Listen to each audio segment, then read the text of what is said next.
La fête de la dédicace.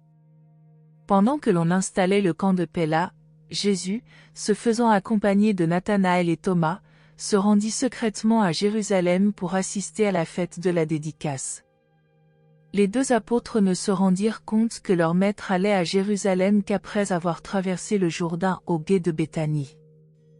Dès qu'ils perçurent son intention réelle d'assister à la fête de la dédicace, ils lui firent les reproches les plus sérieux et s'efforcèrent de l'en dissuader en employant tous les arguments possibles, mais leurs efforts furent vains. Jésus était décidé à se rendre à Jérusalem. À toutes leurs supplications et à tous leurs avertissements insistant sur la folie et le danger de se mettre à la merci du Sanhédrin, il se bornait à répondre « Je voudrais donner, à ces éducateurs d'Israël, une nouvelle chance de voir la lumière avant que mon heure ne soit venue. » Ils poursuivirent leur route vers Jérusalem, les deux apôtres continuant à exprimer leurs sentiments de crainte et à formuler leurs doutes sur la sagesse de cette entreprise apparemment présomptueuse. Ils atteignirent Jéricho vers 4h30 et se préparèrent à y loger pour la nuit. 1. L'histoire du bon Samaritain. Ce soir-là, une nombreuse compagnie se réunit autour de Jésus et des deux apôtres pour poser des questions. Les apôtres répondirent à beaucoup d'entre elles, tandis que d'autres furent traitées par le maître. Au cours de la soirée, un légiste chercha à empêtrer Jésus dans une discussion compromettante en disant « Maître, je voudrais te demander exactement ce que je dois faire pour hériter de la vie éternelle ?» Jésus répondit « Qu'est-il écrit dans la loi et dans les prophètes, comment lis-tu les Écritures ?» Connaissant à la fois les enseignements de Jésus et ceux des pharisiens, le légiste répondit « D'aimer le Seigneur Dieu de tout son cœur, de toute son âme, de tout son mental et de toute sa force, et son prochain comme soi-même. » Jésus dit « Tu as bien répondu, si tu le fais réellement, cela te conduira à la vie éternelle. » Mais le légiste n'était pas entièrement sincère en posant cette question. Désireux de se justifier, et espérant aussi embarrasser Jésus, il se rapprocha un peu plus du maître et s'aventura à poser une nouvelle question. « Maître, je voudrais que tu me dises qui précisément est mon prochain. » Le légiste posait cette question dans l'espoir de prendre Jésus au piège afin qu'il fasse une déclaration contrevenant à la loi juive qui définissait le prochain comme « enfant de votre propre peuple ». Les Juifs considéraient tous les autres comme des « chiens païens ». Connaissant quelque peu les enseignements de Jésus, le légiste savait bien que le maître pensait différemment, il espérait donc l'inciter à dire quelque chose qui pourrait être interprété comme une attaque contre la loi sacrée. Mais Jésus discernait les mobiles du légiste, au lieu de tomber dans le piège, il raconta, à ses auditeurs, une histoire susceptible d'être pleinement appréciée par n'importe quel auditoire de Jéricho. Jésus dit, un homme descendant de Jérusalem à Jéricho tomba aux mains d'une bande de cruels brigands qui le volèrent, le dépouillèrent, le rouèrent de coups et le laissèrent à moitié mort en partant. Par hasard, un prêtre suivait la même route et arriva, peu après, à l'endroit où gisait le blessé, voyant son état lamentable, il passa de l'autre côté de la route sans s'arrêter. Un lévite qui suivait aussi ce chemin passa également de l'autre côté de la route après avoir vu l'homme. À ce moment, un Samaritain descendant à Jéricho croisa le blessé et vit qu'il avait été dévalisé et malmené. Ému de compassion, il s'approcha de lui, pansa ses blessures en y versant de l'huile et du vin, installa l'homme sur sa propre monture, l'amena ici, à l'auberge, et prit soin de lui. Le lendemain matin, tirant quelque argent, il le donna à l'aubergiste en disant « Soigne bien mon ami, et si les frais sont plus élevés, je te les rembourserai à mon retour. Maintenant, permets-moi de te demander lequel des trois passants était le prochain de l'homme tombé aux mains des voleurs ?» Quand le légiste perçut qu'il était tombé dans son propre piège, il répondit « C'est celui qui lui a témoigné de la miséricorde. » Et Jésus dit « Va et fais de même. » Lorsque le légiste répondit « C'est celui qui lui a témoigné de la miséricorde », c'était pour éviter même de prononcer le nom abhorré de Samaritain. À la question « Qui est mon prochain ?», le légiste fut contraint de donner la réponse que Jésus souhaitait, alors que, si Jésus l'avait donnée lui-même, cela l'aurait impliqué directement dans une inculpation d'hérésie. Non seulement Jésus confondit le légiste malhonnête, mais encore il raconta à ses auditeurs une histoire qui était à la fois une magnifique recommandation à tous ses disciples et un accablant reproche à tous les Juifs sur leur attitude envers les Samaritains. Et cette histoire a continué d'encourager l'amour fraternel parmi tous les croyants ultérieurs à l'évangile de Jésus. 2. À Jérusalem. Jésus avait assisté à la fête des tabernacles pour pouvoir proclamer l'évangile aux pèlerins de toutes les parties de l'Empire. Maintenant, il allait à la fête de la dédicace uniquement dans le but de donner, au Sanhédrin et aux dirigeants juifs, une nouvelle chance de voir la lumière. Le principal événement de ces quelques jours à Jérusalem eut lieu le vendredi soir chez Nicodème, où s'étaient rassemblés environ 25 dirigeants juifs qui croyaient à l'enseignement de Jésus. Dans ce groupe se trouvaient 14 hommes qui étaient alors, ou avaient récemment été, membres du Sanhédrin. Hébert, Mattha d'Ormu et Joseph d'Arimathie assistaient à la réunion.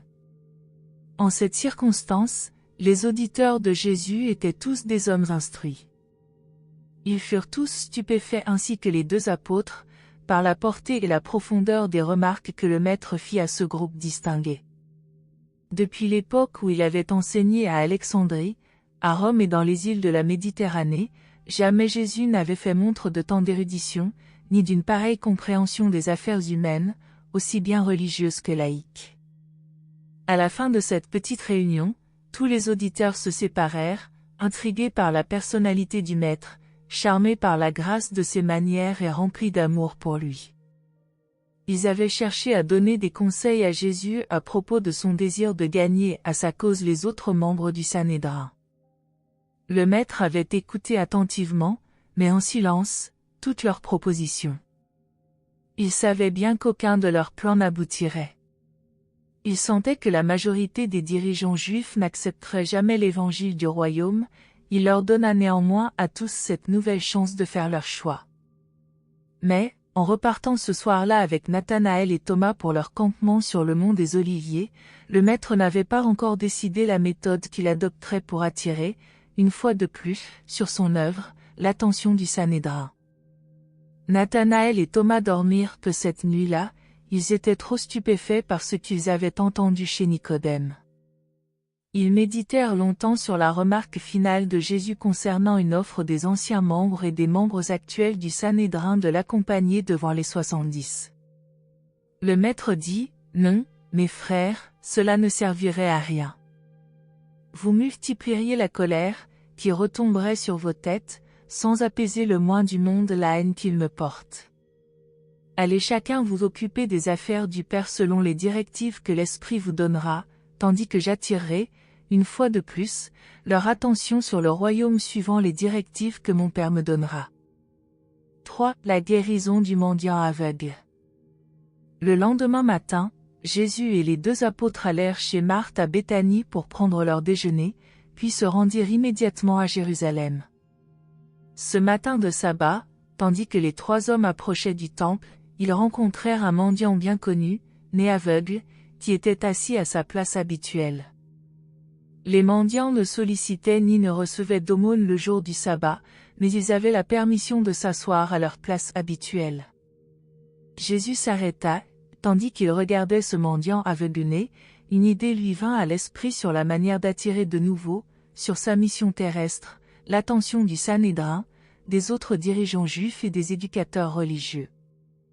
Tandis que le Maître se tenait devant l'aveugle, absorbé dans de profondes pensées, Nathanaël réfléchit à la cause possible de la cécité de l'homme et demanda, « Maître, pour que cet homme soit né aveugle, qui donc a péché, l'homme lui-même ou ses parents ?» Les rabbins enseignaient que tous les cas de cécité de naissance étaient causés par le péché. D'après eux, non seulement les enfants étaient conçus et nés dans le péché, mais un enfant pouvait naître aveugle comme punition pour un péché spécifique commis par son père. Ils allaient jusqu'à enseigner qu'un enfant pouvait pécher avant de naître dans le monde. Ils enseignaient également que des infirmités analogues pouvaient provenir d'un péché ou d'une faiblesse de la mère pendant sa grossesse. Dans toutes ces régions, il y avait une vague croyance à la réincarnation. Les anciens éducateurs juifs, ainsi que Platon, Philon et de nombreux Esséniens, toléraient la théorie que les hommes peuvent récolter, dans une incarnation, ce qu'ils ont semé dans une existence précédente. On croyait qu'ils expiaient, dans une vie, les péchés commis au cours de vies antérieures. Le maître trouva difficile de faire croire aux hommes que leur âme n'avait pas eu d'existence antérieure. Toutefois, si illogique que cela paraisse, alors que la cécité était considérée comme résultant d'un péché, les Juifs estimaient hautement méritoire de donner des aumônes à ces mendiants aveugles. Ceux-ci avaient l'habitude de psalmodier constamment aux passants, au cœur sensible, gagner des mérites en aidant les aveugles. Jésus aborda la discussion de ce cas avec Nathanaël et Thomas, non seulement parce qu'il avait déjà décidé d'utiliser cet aveugle comme moyen pour, ce jour-là, attirer de nouveau, sur sa mission, d'une manière marquante, l'attention des dirigeants juifs, mais aussi parce qu'il encourageait toujours ses apôtres à rechercher les vraies causes de tous les phénomènes naturels ou spirituels. Il les avait souvent mis en garde contre la tendance commune à attribuer des causes spirituelles à des événements physiques ordinaires.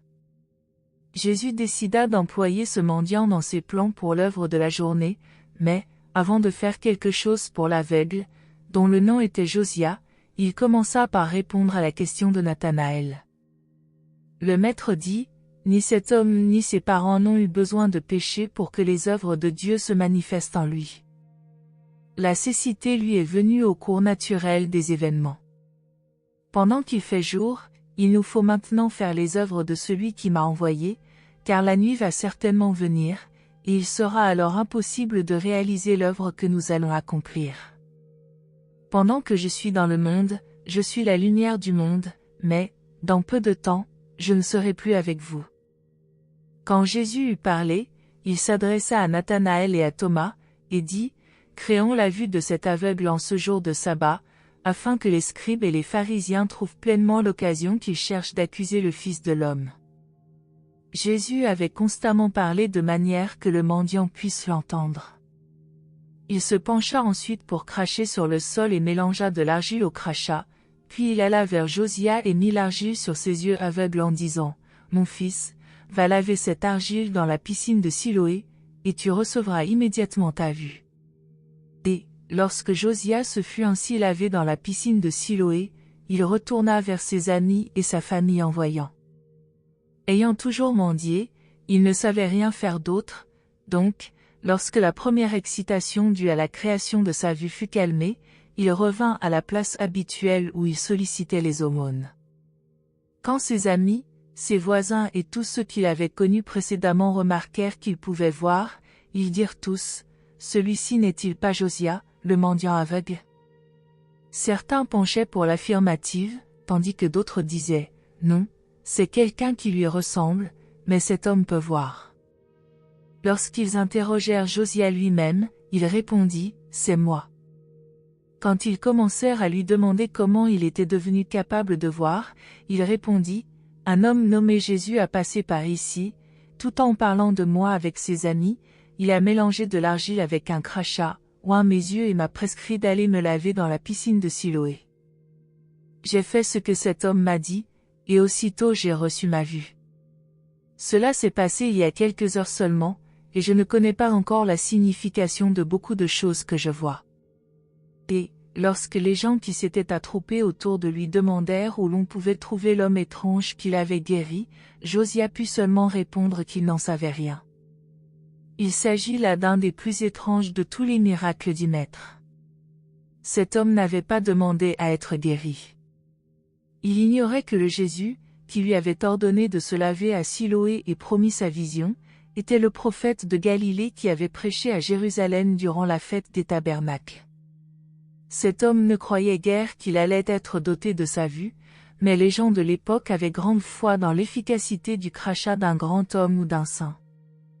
Or, d'après la conversation de Jésus avec Nathanaël et Thomas, Josia avait conclu que son bienfaiteur en intention était un grand homme, un instructeur érudit ou un saint prophète, c'est pourquoi il fit ce que Jésus lui avait prescrit. Jésus avait 3 raisons pour employer le crachat et l'argile, et ordonner à l'aveugle d'aller se laver dans la piscine de Siloé, qui avait valeur de symbole. 1. Ce miracle n'était pas une réponse à la foi personnelle. C'était un prodige que Jésus avait décidé d'accomplir en vue d'un but choisi par lui-même, mais il l'arrangea de manière que le bénéficiaire puisse en tirer un profit durable. 2. Puisque l'aveugle n'avait pas sollicité la guérison et que sa foi était faible, ses actes matériels avaient été suggérés dans le but de l'encourager. Josia croyait superstitieusement à l'efficacité du crachat et savait que la piscine de Siloé était un endroit presque sacré. Il n'y serait probablement pas allé s'il n'avait pas fallu y laver l'argile de son onction. L'opération comportait juste assez de cérémonial pour l'inciter à agir. 3. Jésus avait une troisième raison pour recourir à des moyens matériels dans cette affaire exceptionnelle. C'était un miracle opéré purement en conformité avec sa propre décision, et il désirait l'utiliser pour apprendre, à ses disciples de l'époque et de tous les siècles ultérieurs, à ne pas mépriser ou négliger les moyens matériels pour guérir les malades. Il voulait leur enseigner qu'ils devaient cesser de considérer les miracles comme la seule méthode de cure pour les maladies humaines. En donnant la vue à cet homme par une opération miraculeuse, ce matin de sabbat et à Jérusalem près du temple, Jésus avait pour but essentiel de lancer ouvertement un défi au Sanhédrin et à tous les éducateurs et chefs religieux juifs. Ce fut sa manière de proclamer une franche rupture avec les pharisiens. Il était toujours positif dans tout ce qu'il faisait. C'était en vue d'amener ses problèmes devant le Sanhédrin que Jésus vint vers cet homme avec ses 2 apôtres au début de l'après-midi de ce jour de sabbat, et provoqua délibérément les discussions qui obligèrent les pharisiens à prêter attention au miracle. 4. Josia devant le Sanhédrin. Au milieu de l'après-midi, la guérison de Josia avait soulevé de telles controverses autour du temple que les chefs du Sanhédrin décidèrent de convoquer le conseil à son lieu habituel de réunion dans le temple. Ils le firent en violant une règle établie qui interdisait les réunions du Sanhédrin les jours de sabbat. Jésus savait que la violation du sabbat serait l'une des principales accusations portées contre lui au moment de l'épreuve finale. Il désirait comparaître devant le Sanhédrin sous l'inculpation d'avoir guéri un aveugle le jour du sabbat au moment même où la haute cour juive, violant directement elle-même les règles qu'elle s'était imposées, siégerait pour juger cet acte de miséricorde en délibérant sur la question le jour du sabbat. Mais, sous l'empire de la peur, les sanhédristes ne firent pas comparaître Jésus. Au lieu de cela, ils firent aussitôt chercher Josia. Après un interrogatoire préliminaire, le porte-parole du Sanhédrin, dont une 50aine de membres étaient présents, ordonna à Josia de raconter ce qui lui était arrivé. Depuis sa guérison dans la matinée, Josia avait appris par Thomas, Nathanaël et d'autres personnes que les pharisiens étaient irrités de sa guérison le jour du sabbat et qu'ils allaient probablement susciter des difficultés à tous les intéressés. Mais Josia ne percevait pas encore que Jésus était celui que l'on appelait le libérateur. En conséquence, il répondit aux questions des pharisiens en disant « Cet homme est venu par là, il a mis de l'argile sur mes yeux et m'a dit d'aller me laver à Siloé, et maintenant je vois. » Après avoir fait un long discours, l'un des pharisiens âgés dit « Cet homme ne peut venir de Dieu. Vous voyez bien qu'il n'observe pas le sabbat. Il viole la loi, d'abord en façonnant l'argile, et ensuite en envoyant ce mendiant se laver à Siloé le jour du sabbat. Un tel homme ne peut être un maître envoyé par Dieu. » Alors, l'un des pharisiens plus jeunes, qui croyait secrètement en Jésus dit, « Si cet homme n'est pas envoyé par Dieu, comment peut-il faire ces choses? Nous savons qu'un pécheur ordinaire ne peut opérer de tels miracles. Nous connaissons tout ce mendiant et nous savons qu'il est né aveugle, or, maintenant il voit. Allez-vous encore dire que ce prophète accomplit tous ses prodiges par le pouvoir du prince des démons? » Et chaque fois qu'un pharisien se levait pour accuser et dénoncer Jésus, il s'enlevait un autre pour l'empêtrer dans des questions embarrassantes, de sorte qu'une sérieuse scission s'éleva entre eux. Le président vit où le débat allait les entraîner. Pour apaiser la discussion, il se prépara à poser de nouvelles questions à l'intéressé. Se tournant vers Josia, il dit, « Que as-tu à dire de cet homme, de ce Jésus, dont tu prétends qu'il t'a ouvert les yeux? Josia répondit, « Je crois qu'il est un prophète. » Les dirigeants furent très troublés. Faute de savoir que faire, ils envoyèrent chercher les parents de Josia pour apprendre d'eux si leur fils était réellement né aveugle. Ils répugnaient à croire que le mendiant avait été guéri. On savait bien, à Jérusalem, que non seulement l'entrée de toutes les synagogues était interdite à Jésus, mais aussi que tous ceux qui croyaient à son enseignement étaient rejetés de la synagogue, excommuniés de la congrégation d'Israël. Cela signifiait qu'ils étaient privés de tous leurs droits et privilèges dans tout le monde juif, sauf du droit d'acheter le nécessaire pour vivre. Les parents de Josia étaient de pauvres âmes apeurées. Lors de leur comparution devant l'auguste Sanhédrin, ils craignirent donc de parler librement. Le porte-parole de la cour leur dit, « Celui-ci est-il votre fils? Avons-nous raison de comprendre qu'il est né aveugle? Si c'est vrai, comment se fait-il qu'il puisse maintenant voir? » Alors le père de Josia, appuyé par la mère, répondit, « Nous savons qu'il est notre fils et qu'il est né aveugle. Quant à la manière dont il s'est mis à voir et à la personne qui lui a ouvert les yeux, nous ne savons rien. Demandez-le lui, il est majeur. Qu'il parle pour lui-même. » Les sanhédristes firent alors comparaître Josia, une seconde fois, devant eux.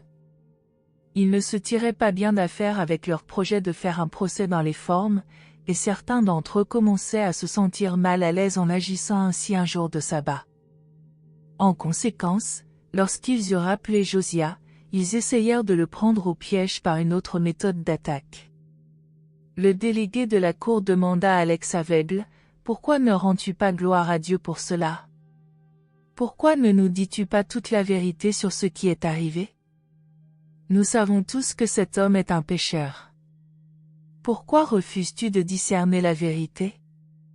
Tu sais que, toi et cet homme, vous êtes tous deux inculpés d'avoir violé le sabbat.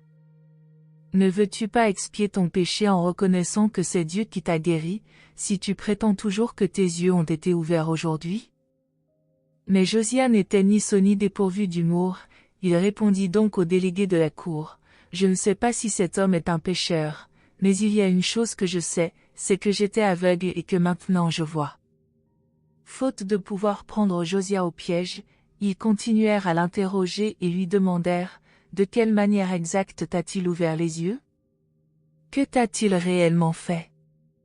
Que t'a-t-il dit? T'a-t-il demandé de croire en lui? » Josia répliqua avec un peu d'impatience, « Je vous ai dit exactement comment tout s'est passé. Si vous n'avez pas cru mon témoignage, pourquoi voulez-vous l'entendre de nouveau? Voudriez-vous aussi par hasard devenir ses disciples? » Lorsque Josia eut ainsi parlé, la réunion du Sanhédrin prit fin dans le désordre et presque dans la violence, car les chefs se précipitèrent sur Josia en s'écriant avec colère, « Tu peux parler d'être disciple de cet homme, mais nous sommes disciples de Moïse, et nous enseignons les lois de Dieu. Nous savons que Dieu a parlé par Moïse, mais, quant à ce Jésus, nous ne savons d'où il vient. » Alors Josia monta sur un siège et cria à tue-tête à tous ceux qui pouvaient l'entendre, « Écoutez, vous, qui vous prétendez les éducateurs de tout Israël, je vous déclare qu'il y a dans tout ceci une grande merveille, puisque vous confessez ne pas savoir d'où vient cet homme, et que cependant vous savez avec certitude, par les témoignages entendus, qu'il m'a ouvert les yeux. Nous savons tous que Dieu n'accomplit pas de telles œuvres pour les impies. Dieu ne fait une chose pareille qu'à la demande d'un sincère adorateur, pour un saint et pour un juste. Vous savez que depuis le commencement du monde, on n'a jamais entendu parler d'ouvrir les yeux d'un aveugle-né. Donc, regardez-moi tous et rendez-vous compte de ce qui a été fait aujourd'hui à Jérusalem. Je vous le dis, si cet homme ne venait pas de Dieu, il ne pourrait faire cela. » Les sanhédristes partirent en colère et dans la confusion en lui criant, « Tu es entièrement né dans le péché et tu prétends maintenant nous enseigner?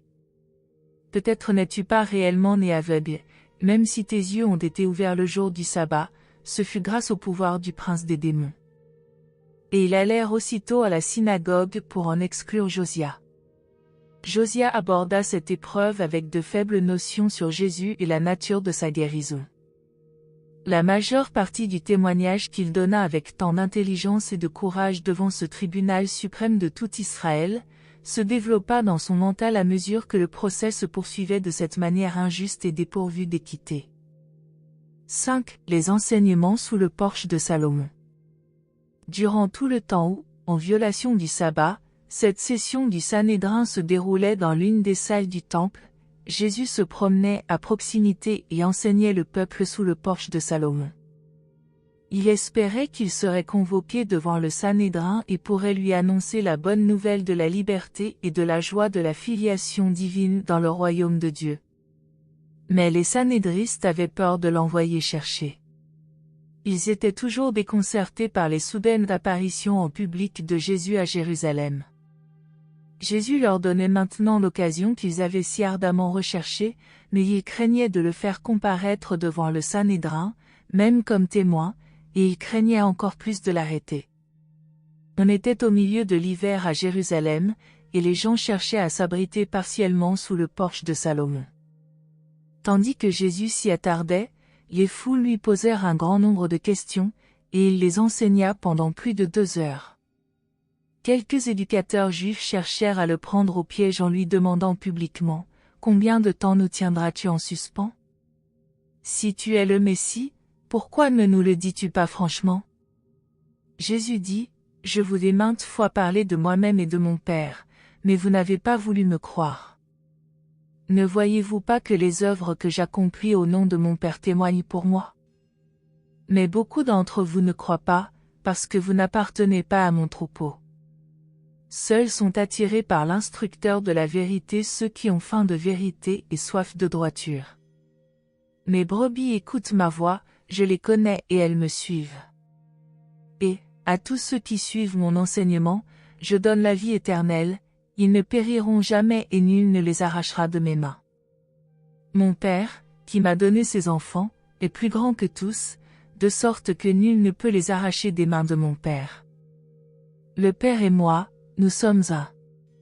Quelques Juifs incroyants se précipitèrent vers un endroit où l'on bâtissait une aile du temple pour ramasser des pierres et lapider Jésus, mais les croyants les en empêchèrent.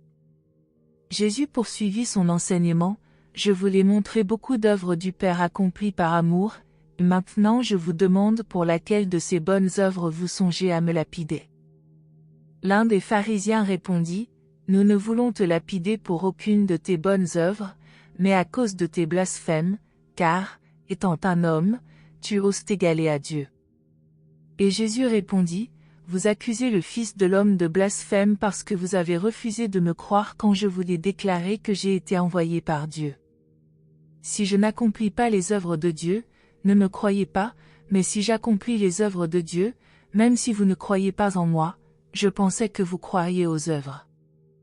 Afin que vous soyez certains de ce que je proclame, j'affirme de nouveau que le Père est en moi et que je suis dans le Père, de même que le Père habite en moi, j'habiterai en chacun de ceux qui croient à cet évangile. » En entendant ces paroles, beaucoup d'auditeurs allèrent en hâte chercher des pierres pour le lapider, mais il sortit de l'enceinte du temple. Il retrouva Nathanaël et Thomas qui avaient assisté à la session du Sanhédrin, et attendit avec eux, près du temple, que Josias sortit de la salle du conseil. Jésus et les 2 apôtres n'allèrent chercher Josias chez lui qu'après avoir appris son exclusion de la synagogue. En arrivant à la maison de Josias, Thomas l'appela dans la cour et Jésus lui dit, « Josias, crois-tu au Fils de Dieu » Et Josias répondit, « Dis-moi qui il est pour que je puisse croire en lui. » Jésus dit, « Tu l'as vu et entendu, c'est celui qui te parle actuellement. » Et Josias dit, « Seigneur, je crois. » Puis, tombant à genoux, il l'adora. Quand Josias apprit qu'il avait été exclu de la synagogue, il fut d'abord très déprimé, mais ensuite très encouragé lorsque Jésus lui prescrivit de se préparer immédiatement à l'accompagner au camp de Péla. Ce candide habitant de Jérusalem avait en vérité été exclu d'une synagogue juive, mais voici que le Créateur d'un univers l'emmenait pour l'associer à la noblesse spirituelle de ce temps et de cette génération. Jésus sortit alors de Jérusalem pour ne plus y revenir avant l'approche du jour où il se prépara à quitter ce monde. le maître retourna à Péla avec Josia et les 2 apôtres. Et il s'avéra que Josia fut l'un de ceux qui portèrent des fruits parmi les bénéficiaires du ministère miraculeux du Maître, car il devint, pour le reste de la vie, un prédicateur de l'évangile du royaume. Merci de nous avoir rejoints aujourd'hui, et je vous retrouve bientôt pour une nouvelle exploration passionnante.